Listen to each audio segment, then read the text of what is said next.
Gaskiya dai ni yanzu yadda nake rayuwa in tashi kawai lokaci ɗaya in ga na zama Bill Gates. Zan samu yanzu a kawo min irin buhunan gurasa haka kamar irin guda 4. So assalamu alaikum warahmatullahi wabarakatuh, the people of whole world.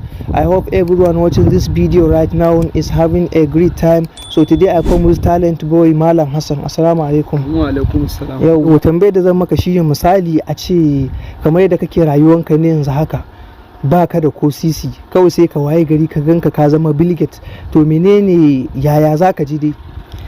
To gaskiya dai ni yanzu yadda nake rayuwa in tashi kawai lokaci ɗaya in ga na zama Bill Gates. Zan samu yanzu a kawo min irin buhunan gurasa haka kamar irin guda 4 zuwa 5 haka, sannan kuma zan samu a kawo min katan in lemuka haka a jibge min su a gida wanda kawai zan dinga ci ina sha in yi da shaɗi na ni in dai ne wannan na samu wannan ina gaya ma.